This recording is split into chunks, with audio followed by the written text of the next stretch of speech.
देखिए बच्चों, ये वाला क्वेश्चन जो है काफ़ी अच्छा क्वेश्चन है ये। एक्चुअली इसमें बोला क्या गया है कि a circle touches all the 4 sides of a quadrilateral, है ना? तो काफ़ी शानदार क्वेश्चन है, एमसीक्यूज़ में भी आ सकता है और बड़े क्वेश्चन के रूप में भी आ सकता है ये। बेसिकली सर्कल का क्वेश्चन है और बोला गया है कि एक सर्कल जो है वो एक क्वाड्रिलेटरल को सर्कमस्क्राइब कर रहा है, मतलब बाहर से कवर अप कर रहा है। ठीक है, सर्कमस्क्राइब मतलब बाहर से कवर करना। ये बच्ची ने करने की कोशिश करी थी, थोड़ा सा गड़बड़ हो गया, फिगर सही बनाया लेकिन। तो फिगर बिल्कुल ऐसे ही बनना है कि एक सर्कल जो है वो क्या कर रहा है, क्वाड्रिलेटरल की चारों साइड्स को टच कर रहा है। ठीक है, तो सबसे पहले तो एक सर्कल बना लेते हैं। ठीक है, वो टच कर रहा है all the 4 sides of a quadrilateral, यानी कि एक क्वाड्रिलेटरल है, उसकी चारों साइड को ये टच करता हुआ जा रहा है क्वाड्रिलेटरल, मतलब सर्कल। ठीक है, आई होप आपको मेरी बात समझ आ रही होगी, देख भी पा रहे होंगे आप कि मैंने क्या करा है, एक सर्कल बनाया है जो कि इस क्वाड्रिलेटरल की चारों साइडों को टच कर रहा है। मतलब क्वाड्रिलेटरल की जो चारों साइडें हैं वो सर्कल के लिए टेंजेंट की तरह काम कर रही हैं। अब मज़े की बात यहाँ पर यह निकल के आती है कि हमारे पास नाम कुछ दिया है। हाँ दिया है, क्वाड्रिलेटरल का नाम पी क्यू आर एस दिया हुआ है। पी क्यू आर एस दिया हुआ है। ये जो टचिंग पॉइंट्स हैं इनका नाम खुद मैं रख देता हूँ। ठीक है, ए बी। ठीक है, देखिए आगे के पॉइंट्स को हम ए बी सी और डी मार्क कर रहा हूँ मैं। ठीक है, अभी बात ये निकल के आती है कि ये मैंने चारों पॉइंट्स भी मार्क कर लिए, मार्किंग मैंने सारी कर ली है। अब क्वेश्चन का डेटा देखते हैं। क्वेश्चन बोला गया ये जो सर्कल है ना, ये क्वाड्रिलेटरल की चारों साइड्स को टच कर रहा है। ठीक है, अच्छी बात है। उसके बाद क्या बोला है, if P Q equals to 11, पूरी पी क्यू आपको 11 दे रखी है। पूरी की पूरी पी क्यू जो है वो आपको बच्चों 11 दे रखी है, यहाँ से यहाँ तक। ठीक है, ये 11 सेंटीमीटर दिया हुआ है। उसके बाद क्यू आर जो है पूरी वो आपको दे रखी है कितनी, 12 सेंटीमीटर। अच्छी बात है। क्वेश्चन हमसे क्या चाहता है, क्वेश्चन हमसे चाहता है, अच्छा पी एस भी दे रखा है क्वेश्चन ने, पी एस भी दिया हुआ है। ये पूरा भी आपको 8 सेंटीमीटर दिया हुआ है। ठीक है, कोई इशू नहीं है। अब क्वेश्चन चाहता है क्या बच्चों हमसे, what is the length of R S. बच्चों आर एस निकालना है, आर एस निकालना है, मतलब ये पूरी लेंथ निकालनी है आपको। ठीक है, तो आई होप क्वेश्चन बिल्कुल क्लियर हो गया होगा। क्वाड्रिलेटरल की 3 साइड्स देके चौथी पूछ रहा है और ये बता रखा है कि ये क्वाड्रिलेटरल की जो चारों साइड्स हैं वो इस सर्कल को टच करते हुए जा रही हैं। गुड, कहीं ना कहीं से तो शुरुआत करनी पड़ेगी। तो मुझे जो ये निकालना है आर एस, यहीं से शुरुआत करता हूँ बच्चों। ठीक है, क्वेश्चन में बोला गया है, क्या क्या बोला हुआ है बच्चों बताइए। क्वेश्चन में हमसे सिर्फ आर एस पूछा है। अब थोड़ा सोचिए और बताइए, कहीं ना कहीं से तो शुरुआत करनी पड़ेगी ना। तो आर एस ये है, किसी भी एक टुकड़े को कुछ मान लो, जैसे मैंने इसको एक्स मान लिया, लिख दीजिएगा let C S is equals to X. ठीक है, सी एस को एक्स मान लिया। तो अगर सी एस एक्स है तो भाई एक बहुत स्पेशल प्रॉपर्टी है कि किसी भी सर्कल पे जब बाहर कोई पॉइंट से टेंजेंट ड्रॉ करते हैं तो वो दोनों टेंजेंट्स बराबर होती है। बहुत ही इंपॉर्टेंट प्रॉपर्टी है ये, बहुत यूज़ होता है इसका।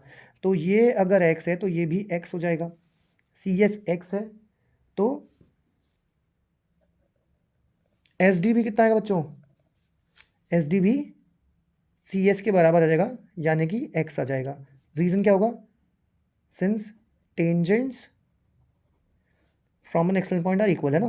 Tangents from an external point are equal, ये बहुत ज़रूरी बात है कि आप रीज़न लिख के आए, नहीं तो मार्क्स कटते हैं बच्चों, है ना। तो tangents from an external point are equal, ये रीज़न लिख के आना है पहली बात। दूसरी बात ये कि अगर ये एक्स है तो ये भी एक्स हो गया। अब ये ओवरऑल पूरी 8 है, उसमें से ये एक्स है तो ये कितना आएगा, 8 माइनस एक्स, कॉमन सेंस वाली बात है। ठीक है, तो पी डी कितना आएगा, अच्छा जैसे पी डी 8 माइनस एक्स आ रहा है तो पी ए भी 8 माइनस एक्स होगा। रीज़न क्या है, tangents from an external point are equal. समझ बच्चों, तो P D equals to P A equals to 8 minus X. Reason इसका भी यही होगा, tangents from an external point are equal. P D और पी ए तो इसीलिए बराबर है, और ये 8 माइनस एक्स क्यों है, क्योंकि ओवरऑल अगर ये 8 है उसमें से ये एक्स है तो ये बचा हुआ तो 8 माइनस एक्स होगा ना।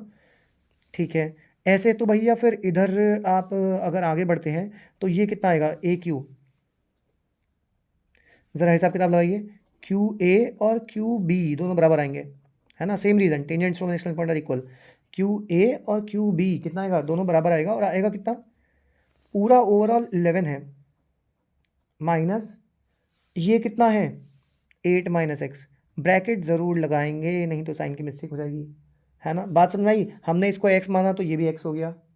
ठीक, हमने इसको x माना तो ये भी x हो गया। ये कितना आया 8 माइनस एक्स। ठीक है, अब ये 8 माइनस एक्स है तो ये भी 8 माइनस एक्स का tangent from external point are equal.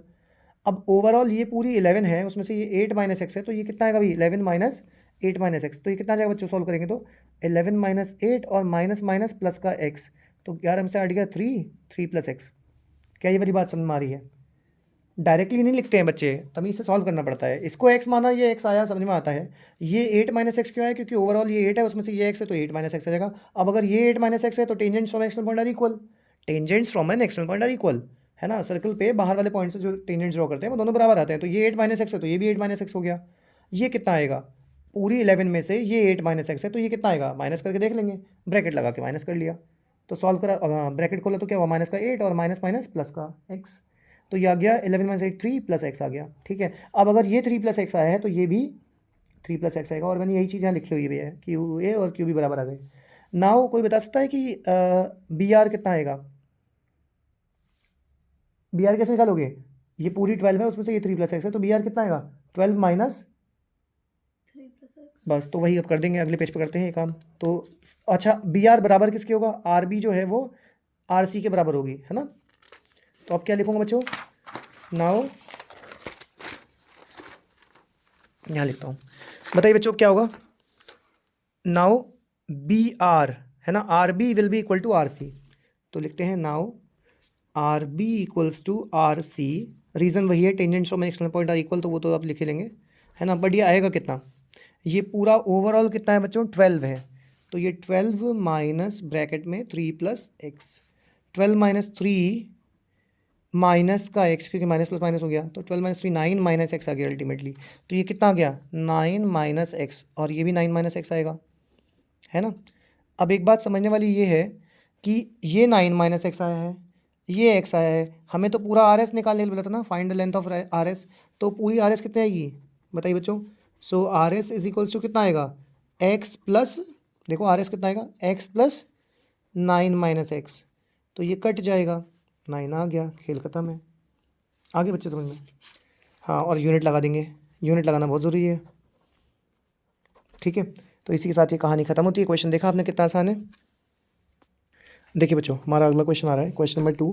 Basically ये बोल रहा है कि हमारे पास एक सर्कल है जिसमें इस प्रकार से शेडिंग करी हुई है और हमें यही शेडेड एरिया निकालना है। और इसके लिए हमको ये फिगर दिया हुआ है और ये मेजरमेंट्स दिए हुए हैं कि ए सी 24 है। तो सबसे पहले ढूंढ के दिखाओ ए सी कहाँ है। ए सी भैया, हाँ ये रहा ए सी। अच्छा, तो ए सी 24 सेंटीमीटर दिया हुआ है, वेरी गुड। आगे कुछ और दे रखा है, हाँ भैया दिया हुआ तो है, ए बी 7 सेंटीमीटर दे रखा है। अच्छा, ये भी दिया हुआ है 7 सेंटीमीटर, ठीक है। और क्या चाहते हो आप, angle B O D 90 degree दिया हुआ है भैया, बी ओ डी यानी कि ये वाला एंगल 90 डिग्री दिया हुआ है, ठीक है, कोई दिक्कत नहीं है। अच्छा, अगर ये 90 है तो लीनियर पेयर से फिर ये भी 90 हो जाएगा, कॉमन सेंस वाली बात है, स्ट्रेट लाइन पे एंगल 180 डिग्री होता है ना। तो एंगल बी ओ डी आपको 90 डिग्री दिया हुआ है तो ये भी 90 हो गया। अच्छा, क्वेश्चन चाहता क्या है, फाइंड द शेडेड एरिया। अब शेडेड एरिया जो है वो एज सच कोई पर्टिकुलर चीज़ तो नहीं है, आप इसे सेगमेंट बोल सकते हैं, बट फिर उसके लिए मेरे पास सेंट्रल एंगल नहीं है। वो होता तभी निकाल पाता, वो theta upon 360 into pi r square minus half r square sine theta से निकाल लेता हूँ एरिया ऑफ सेक्टर, लेकिन उसके लिए मेरे पास फिर सेंट्रल एंगल होना चाहिए था। ये तो निकाल सकता हूँ फिर भी, पर ये मुझे निकालना ही नहीं है, ये तो हटाना है। तो भैया कोई भी प्रॉपर शेप बन नहीं रही है जिससे मैं एरिया निकाल सकूँ, तो मैं क्या करूँ फिर भैया, दूसरा जुगाड़, सर्कल के एरिया में से अनशेडेड एरिया माइनस कर दूँ। अनशेडेड एरिया के नाम पे ये क्वार्टर सर्कल आ रहा है जिसका एरिया आप आराम से निकाल सकते हो, है ना, पाई आर स्क्वायर अपॉन 4। और आपको कैसे पता है क्वार्टर सर्कल है, क्योंकि भाई एंगल 90 डिग्री बनना है ना। अगर आप सेक्टर वाले लॉजिक से भी निकालते हो तो 90 upon 360 into pi r square, 94 या 360 होता है, तो कॉमन सेंस है। वैसे भी सबको पता है कि वो सेक्टर जिसके कॉर्नर पे 90 डिग्री एंगल बन रहा है वो तो फिर अपना क्वार्टर सर्कल ही होता है ना, क्वाड्रेंट। तो इसका एरिया डायरेक्टली मैं निकाल सकता हूँ पाई आर स्क्वायर अपॉन 4। इसका एरिया कैसे निकालूंगा, ये एक ट्राइंगल है, इसका area half into base into height से निकाल लूँगा। इन दोनों एरियाज़ को अगर मैं माइनस कर दूंगा सर्कल के एरिया में से तो मेरा क्वेश्चन हो जाएगा। प्रॉब्लम ये है कि मुझसे सर्कल का एरिया तक नहीं निकलेगा क्योंकि मेरे पास रेडियस ही नहीं है। लेकिन देखिए, जो समस्याओं में ही उलझते रहते हैं वो समाधान नहीं निकाल पाते हैं। आप एक्सक्यूज़ ना दें कि मेरे पास ये नहीं है वो नहीं है, इसको सोचो कि आपके पास नहीं है तो कैसे निकालोगे। सोचो बच्चों कैसे निकालोगे। भैया एक मिनट, आपने कहा कि सर्कल का एरिया निकालने के लिए उसका रेडियस चाहिए, हाँ तो निकालेंगे कैसे भैया, डायामीटर में मिल जाए तो उसका आधा करके रेडियस मिल जाएगा। क्या मैं ये निकाल सकता हूँ, अरे हाँ ये तो एक ट्राइंगल की तीसरी साइड है। मज़े की बात ये है कि 9th क्लास में हमने एक प्रॉपर्टी पढ़ी थी कि डायामीटर बाउंड्री पे 90 डिग्री एंगल बनाता है। यानी कि सबसे पहली बात, एंगल BAC जो है ना वो 90 डिग्री होगा। क्यों भैया, क्यों? क्योंकि डायमीटर बाउंड्री पे 90 डिग्री बनाता है, तो एंगल BAC जो है वो 90 डिग्री होगा। रीज़न क्या लिखोगे? Since angle in a semi circle, इस प्रॉपर्टी को ऐसे लिखते थे, angle in a semi circle is equals to 90 degree. वैसे भी तो आप इसे दूसरे तरीके से भी समझ सकते हैं। हमने 9th क्लास में ये वाली प्रॉपर्टी भी पढ़ी है कि अगर कोई कॉर्ड या आर्क जो है सेंटर पे एक एंगल मारी है और वही आर्क या कॉर्ड जो है बाउंड्री पे भी एंगल मारी है, तो सेंटर वाला एंगल बाउंड्री वाले एंगल का डबल होता है। या यूँ कह लो कि बाउंड्री वाला एंगल सेंटर वाले एंगल का हाफ होता है, बशर्ते उसकी बैक फेस कर रही हो, है ना। डिग्री मेजर थ्योरम कहते थे इसको, 9th क्लास में आपने पढ़ी है। तो अब अगर इस लॉजिक से भी देखते हो आप, तो डायमीटर बाउंड्री पे कितना बना रहा है? पूरा 180, सेंटर पे सॉरी 180, तो बाउंड्री वाला एंगल उसका हाफ होगा, 180 का हाफ 90 होता है, कैसे भी समझ लो। तो डायमीटर बाउंड्री पे जब भी एंगल बनाता है तो वो 90 डिग्री होता है, चाहे यहाँ बनाए, चाहे यहाँ बनाए, चाहे यहाँ बनाए। अगर डायमीटर ने बाउंड्री पे एंगल बनाया है तो वो 90 डिग्री होगा, इसलिए एंगल BAC 90 डिग्री हो गया। अब तो बहुत आराम से काम हो जाएगा। इस ट्रायंगल का एरिया तो बहुत प्यार से निकल जाएगा, half into base into height. लेकिन एरिया ऑफ सर्कल का अभी भी प्रॉब्लम बना हुआ है। कोई प्रॉब्लम नहीं है, राइट एंगल ट्रायंगल हो गया ना, दो साइड बताएं, तीसरी निकालनी बाय पाइथागोरस थ्योरम। हाँ यार भैया सही बात कह रही है आपने, बाय पाइथ शॉर्ट में लिखते हैं, बाय पाइथागोरस थ्योरम। 90 के सामने कौन है बच्चों? CB, उसका स्क्वायर इक्वल्स टू बाकी दोनों के स्क्वायर का प्लस होता है ना, हाइपो का square equals to perpendicular square plus base square. ठीक है, तो ये CB square is equals to कितना आएगा? 576 प्लस 49, जोड़ूंगा तो ये आ गया 625। तो CB कितना आएगा बच्चों? स्क्वायर उधर आकर रूट बन जाएगा 625। भैया जब भी स्क्वायर उधर आकर रूट बनता है तो प्लस माइनस का साइन भी लगाना पड़ता है, यहाँ लगाने की जरूरत नहीं क्योंकि साइड है। अगर क्वाड्रेटिक इक्वेशन के रूट्स वगैरह लगा रहा होता, निकाल रहा होता, तब तो लगाना पड़ता। तो CB इज इक्वल्स टू कितना आएगा? 25। साइड कभी निगेटिव होती नहीं है, पता ही है हमको। तो 25 सेंटीमीटर आ गया। चलो पूरा डायमीटर पता लग गया। तो रेडियस क्या होगा? डायमीटर का हाफ, डायमीटर 25 आया है तो 25/2 हो गया ये सेंटीमीटर। इसे पॉइंट में करने की गलती मत करना, अभी ज़रूरत ही नहीं है पॉइंट में कन्वर्ट करने की। पॉइंट में अगर कन्वर्ट करने की नौबत आई तो लास्ट स्टेज पे देखूंगा, बिल्कुल फाइनल आंसर में। अच्छा अब क्या करूँ भैया? अरे अब तो क्वेश्चन खत्म हो जाएगा। कैसे भैया? क्यों, एरिया ऑफ सर्कल आपके पास आ ही जाएगा। हाँ भैया आ जाएगा, πr²। और एरिया ऑफ ये सेक्टर, ये जो अपना है क्वाड्रेंट, ये भी आ जाएगा πr²/4। हाँ भैया ये भी आ जाएगा।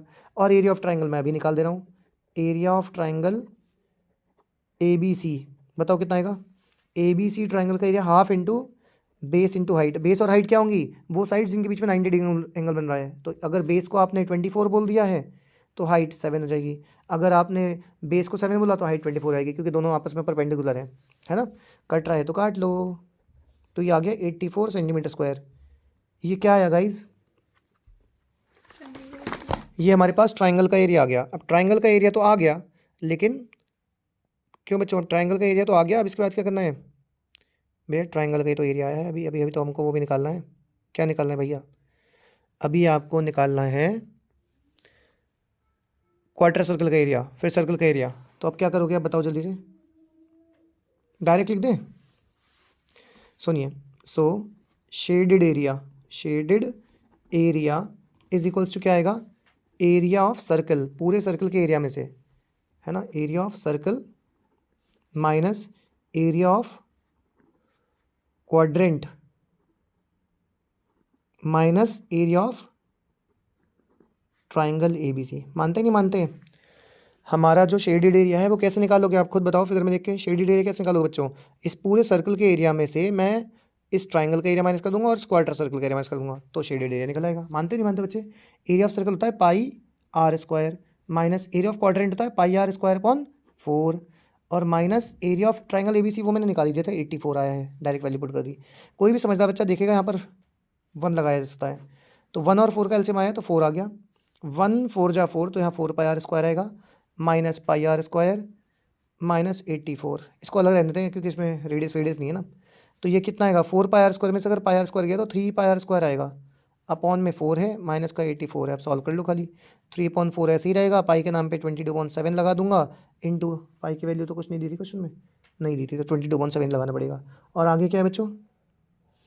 रेडियस के नाम पे हमने निकाला था ना कुछ, 25/2 निकाला था, स्क्वायर है तो 2 बार आएगा, माइनस का 84। अब सिंपली कैलकुलेशन बचती है खाली, जैसे कि मैं देख पा रहा हूँ 2 से इसको काट सकता हूँ, 2 11 22, बस इससे ज़्यादा कुछ नहीं कर सकता। तो 25 जा 625, 625 3 जा होगा 1875 इंटू 11 अपॉन 4 7 जा 28, 2 जा 56। अब कट नहीं रहा ना, और क्या करें, माइनस का 84। तो मैं अगर आपकी जगह होऊंगा तो 1875 की मल्टीप्लाई 11 से करा रहा हूँ। देखो इसमें भी एक समझदारी वाली बात है, जैसे किसी नंबर की 11 से मल्टीप्लाई कर रहे हो तो बच्चों की तरह 1875 इंटू 11 लिख के फिर टाइम वेस्ट मत करो। 1875 बन जाए 1875 आएगा, फिर दोबारा जब कराओगे तो ये डायरेक्टली यहाँ लिख दे करो ऐसे, थोड़ा टाइम तो बच जाता है इससे, फिर आराम से जोड़ लो। 5 7 5 12 का 2 एक कैरी, 8 और 8 16 6 एक कैरी, 8 2 0 एक कैरी 2। तो ये आ गया 20625 अपॉन में 56 माइनस का 84।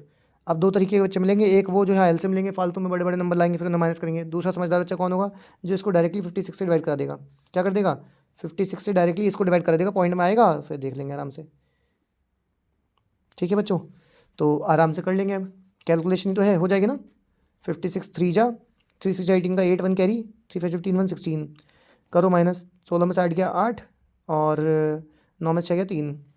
ठीक है, फिर यहाँ पर 2 नोट करा, 5 7 से 35 तो 7 के आसपास जाएगा ये, चेक करें एक बार। 7 से 42 होता है, और 2 4 के 7 से 39 नहीं बड़ा जा रहा है, 7 नहीं ले सकते, 6 लेना पड़ेगा। 6 से 36 6 3 कैरी, 6 5 33, 12 में से 6 गया 6 आ गया। ठीक है, और 7 में से गया 4, बस। अब ये नोट कर लेंगे, 5 कितना आएगा, 5 9 जा 45, वो तो बड़ा हो जाएगा, 8 जा लेते हैं, 8 से 48, 8 4 कैरी, 8 5 जा 44। ठीक है बच्चों, 15 में से 8 गया 7, 5 में से गया 1, पॉइंट लगाओ 0 आएगा, तो 56 3 जा आई थिंक, 3 6 18 का 8 1 कैरी 2 आ रहा है, बाकी देखते रहेंगे। तो ये कितना आ गया, ऑलमोस्ट 368.3 माइनस 84। अब माइनस कर लो इसमें से, माइनस कैसे करते हैं, 368.3 और इसमें 84 में पॉइंट नहीं, तो पॉइंट लगा के 0 लगा दूंगा, फिर माइनस करूंगा। ठीक है, ये बेसिक कैलकुलेशन के साथ कर रहा हूँ ताकि कल गलती ना करके आओ बोर्ड्स में कोई। 3 में से 0 गया 3, पॉइंट 8 में से 4 गया 4, 16 में से 8 गया 8 और बचा 2, तो 284.3 एरिया था ना, तो सेंटीमीटर स्क्वायर आ जाएगा। ठीक है, अब समझना है पूरा क्वेश्चन कैसे करना था, और कैलकुलेशन से बिल्कुल भी घबराना नहीं है बच्चों, आराम से तसल्ली से करनी है। ठीक है।